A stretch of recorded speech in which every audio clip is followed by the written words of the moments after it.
Cek cek.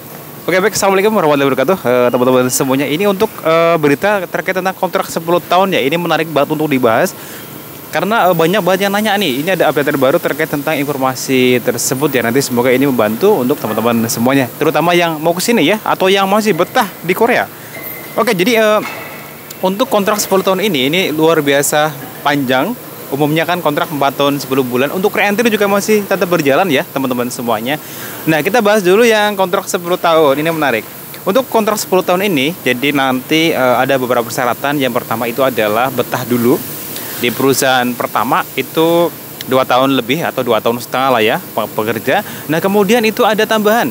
Itu sertifikat topik 3 atau ke atas. Ini contohnya seperti ini. Aku juga punya, tapi ini bukan level 3 tapi ini level 2. Ini besok aku harus ujian lagi untuk level 3 dan seterusnya. Ini saya juga masih dalam tahap belajar juga untuk ujian topik level 3, 4, 5, 6 dan sebagainya gitu ya.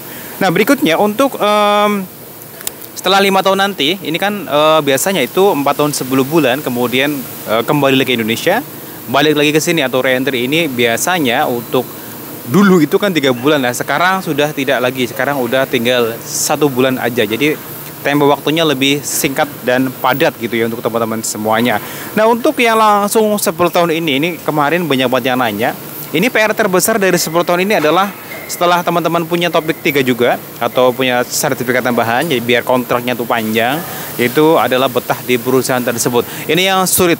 Kenapa? Karena banyak banget dari teman-teman kita yang udah berterbang di sini itu istiqomah atau bisa dibilang itu bertahan dalam satu pabrik itu. Aduh, berat banget, apalagi ketika salah satu pabrik itu lagi jobnya itu lagi turun, lagi sepi, tidak ada pekerjaan, ataupun kerja juga banyak, cuman selisih penghasilannya dari teman-temannya itu cukup lumayan jauh. Contohnya gini, misalnya di pabrik itu teman-teman biasanya tuh lancar dapat 2-3 meteran, nah tiba-tiba sepi dapatnya 2 meter atau 1,5 meter. Di pabrik temennya tiba-tiba ramai di sana, karena memang selisihnya itu cukup fantastik ya sahabat semuanya. Itu bisa 2 kali UMR di daerah masing-masing atau ya 1 kali UMR Jakarta gitu ya. Jadi selisihnya itu cukup lebar banget gitu ya, cukup panjang sekali. Itu makanya susahnya bertahan di satu perusahaan. Oke, kalau saya pribadi memang bertahan di sini cukup lama ya. Jadi aku tuh nggak peduli di sini mau naik turun, mau sepi apa tidak, karena saya udah nyaman di sini. Ya udah, saya jalani aja bekerja di sini. Oke, kita kembali ke yang tadi. Oke, untuk sertifikat topik 3, 4, 5. Oke, caranya gimana? Nanti kawan-kawan di sini coba kalau udah di sini nih, teman-teman belajar bahasa Korea di shelter terdekat masing-masing. Saya juga masih belajar juga. Kemudian untuk topik ini itu setiap tahun ada ujian, itu ada 6-7 kali lebih. Jadi 2 bulan sekali atau 3 bulan sekali itu ada, itu ujiannya itu padat sekali. Misalnya daftar di sini bulan ini nggak lulus, coba lagi bulan depan. Jadi itu teman-teman nggak usah khawatir. Kalau di Indonesia itu kan ujian apps topik untuk ke Korea itu kan 1 tahun cuma sekali. Tapi kalau di sini ujian topik itu berkali-kali. Itu untuk teman-teman semuanya yang mau nambah pengetahuannya atau mengupgrade bahasanya, sehingga nanti kalau sudah punya topik itu lebih mudah mengurusan persyaratan apapun yang dibutuhkan.